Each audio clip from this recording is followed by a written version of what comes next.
कर्मण्य विद्वांसो यथा कुर्वन्ति भारत कुर्यात विद्वान तथा सक्तः चिकीर्षुर्लोक संग्रहम। हे भारत, कर्म तो अज्ञानी भी करते हैं, परंतु केवल अपने निहित स्वार्थ की दृष्टि से। ज्ञानी का कर्म तो निस्वार्थ होता है, संसार के संतुलन को स्थिर बनाए रखने के लिए होता है, लोक कल्याण के लिए होता है। इसलिए हे पार्थ, अपने मन पर कोई बोझ न लो, अपना कर्म मुझे अर्पण कर दो और यह धर्म युद्ध करो। कर्तव्य पालन के मार्ग पर तो मृत्यु भी कल्याणकारी हो जाती है। यदि पितामह, गुरुजनों और सगे संबंधियों का तुम्हें वध भी करना पड़े, तब भी तुम्हें पाप नहीं लगेगा, क्योंकि कर्तव्य पालन पाप रहित होता है पार्थ। कर्तव्य पालन पाप रहित होता है। यदि वे वीर गति को प्राप्त हुए तो उनकी मृत्यु कल्याणकारी हो जाएगी, और यदि तुम वीर गति को प्राप्त हुए तो तुम्हारी मृत्यु भी। इसलिए हे पार्थ, युद्ध करो, क्योंकि धर्म का मार्ग पाप का मार्ग नहीं हो सकता। हे पार्थ, ध्यायतो विषयान् पुंसः संगस्तेषु उपजायते संगात् संजायते कामः कामात् क्रोधो विजायते। क्रोधात् भवति सम्मोहः सम्मोहात् स्मृति विभ्रमः स्मृति भ्रंशात् बुद्धिनाशो बुद्धिनाशात् प्रणश्यति। हे पार्थ, सामान्य पुरुष विषय का ध्यान करता है और विषय का ध्यान उसे आसक्त बना देता है। इस आसक्ति या लगाव से काम का जन्म होता है। जब काम की पूर्ति नहीं होती तो क्रोध उत्पन्न होता है। जब क्रोध उत्पन्न होता है तो विषय के प्रति मोह और बढ़ जाता है, और जब मोह और बढ़ जाता है पार्थ, तो सोचने की शक्ति भटक जाती है। जब सोचने की शक्ति भटक जाती है तो बुद्धि का नाश होता है, और जब बुद्धि का नाश होता है तो मनुष्य का सर्वनाश हो जाता है। और हे कुंती पुत्र, तुम्हारा यह मोह तुम्हें बुद्धि के विनाश की ओर ले जा रहा है। तनिक सोचो पार्थ, कि जिसके पास बुद्धि ही ना होगी उसे शांति कैसे मिल सकती है? वो तो शांति और अशांति में अंतर ही नहीं कर सकता, और जो शांति को अशांति से अलग तक नहीं कर सकता, वो भला कैसे सुखी हो सकता है? हे पार्थ, जैसे पवन के झोंके नाव को भटका देते हैं, वैसे ही कामनाएं बुद्धि को भटका देती हैं। पाप की बात निकल आई है तो यह बताइए केशव कि कभी-कभी मनुष्य पाप करने के लिए इतना विवश क्यों हो जाता है?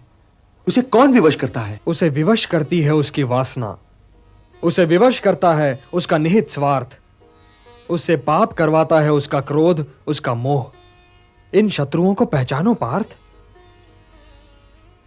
जैसे धुआं अग्नि को ढक देता है, या धूल दर्पण को, या झिल्ली गर्भ को, वैसे ही ज्ञान को ढक देते हैं काम, मोह और वासना। आवृतम ज्ञानमेतेन ज्ञानिनो नित्य वैरिणा काम रूपेण कौन्तेय दुष्पूरेण नलेन च।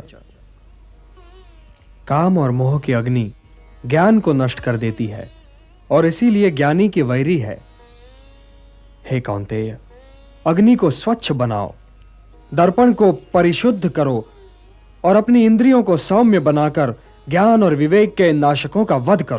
किंतु हे केशव, धर्म की हानि होती ही क्यों है?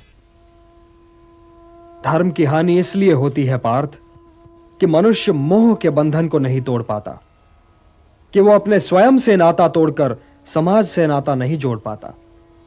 हे पार्थ, यदि ऐसा न हुआ होता तो लाक्षागृह दुर्घटना न हुई होती, द्रौपदी वस्त्रहरण न हुआ होता, और कौरव और पांडव सेनाएं यूं आज एक दूसरे के सामने नहीं खड़ी होती।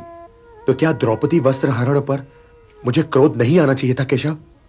यह निर्णय तो स्वयं तुम्हें लेना है पार्थ, किंतु द्रौपदी वस्त्रहरण केवल तुम्हारी व्यक्तिगत समस्या नहीं है पार्थ। जो समाज इंद्रप्रस्थ की पटरानी महाराज द्रुपद की पुत्री और पांडवों की पत्नी द्रौपदी के वस्त्रहरण पर चुप रह गया, वो समाज भला किसी साधारण नारी के मान सम्मान की क्या रक्षा करेगा? द्रौपदी वस्त्रहरण एक सामाजिक समस्या है पार्थ, एक सामाजिक समस्या है, और यह तुम्हारा कर्तव्य है कि तुम उन शक्तियों को नष्ट करने के लिए युद्ध करो जो किसी द्रौपदी का वस्त्रहरण कर सकती हैं। ये शक्तियां समाज की शत्रु हैं पार्थ, और जो महापुरुष इस युद्ध में उन शक्तियों के पक्ष में हैं, उनके पक्ष में युद्ध करने आए हैं, उनसे युद्ध करने में भी संकोच न करो। अपने व्यक्तिगत क्रोध और व्यक्तिगत मोह के बंधनों से मुक्त होकर लोक कल्याण के लिए युद्ध करो पार्थ। यही तुम्हारा परम कर्तव्य है। हे पार्थ, तुम तो मेरे भक्त भी हो और मेरे मित्र भी, इसलिए मैं तुम्हें वो योग बताने जा रहा हूं जो बहुत समय से लुप्त है, परंतु सृष्टि के आरंभ में इसे मैंने ही सूर्य को दिया था और सूर्य से ये मनु को मिला और मनु से इक्ष्वाकु तक पहुंचा। सूर्य को दिया था? आपने ये योग सूर्य को दिया था? परंतु हे केशव, आपने आधुनिक काल में जन्म लिया है और सूर्य देव प्राचीन है, तो मैं ये कैसे मान लूं कि सृष्टि के आरंभ में ही आपने ये योग सूर्यदेव को दिया होगा? बोलिए केशव। बहूनि मे व्यतीतानि जन्मानि तव चार्जुन, तान्यहं वेद सर्वाणि न त्वं वेत्थ परंतप। हां पार्थ, मेरे और तुम्हारे बहुत से जन्म हो चुके हैं, मुझे वो सारे जन्म याद हैं, परंतु तुम्हें याद नहीं है। हे परंतप, वैसे तो मैं अजन्मा हूं, अविनाशी हूं और समस्त प्राणियों का स्वामी हूं, परंतु मैं अपनी प्रकृति को अधीन करके अपनी ही योग माया से प्रकट होता रहता हूं।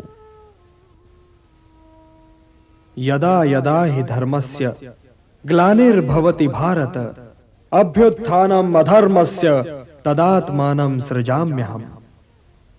परित्राणाय साधूनां विनाशाय च दुष्कृतां धर्म संस्थापनार्थाय संभवामि युगे युगे। हां पार्थ, मैं प्रकट होता हूं, मैं आता हूं। जब जब धर्म की हानि होती है तब तब मैं आता हूं, जब जब अधर्म बढ़ता है तब तब मैं आता हूं। सज्जन लोगों की रक्षा के लिए मैं आता हूं, दुष्टों का विनाश करने के लिए मैं आता हूं, धर्म की स्थापना के लिए मैं आता हूं और युग युग में जन्म लेता हूं। इंद्रियाणि पराण्याहुः इंद्रियेभ्यः परम मनः, मनसस्तु परा बुद्धिः यो बुद्धेः परतस्तु सः। हे पार्थ, जड़ पदार्थ से इंद्रियां श्रेष्ठ हैं और इंद्रियों से श्रेष्ठ है मन, मन से श्रेष्ठतर है बुद्धि और बुद्धि से भी श्रेष्ठ है आत्मा। तो आत्मा की चिंता करो पार्थ, आत्मा की चिंता करो और देह, इंद्रियों, मन और बुद्धि से ऊपर उठने का प्रयत्न करो।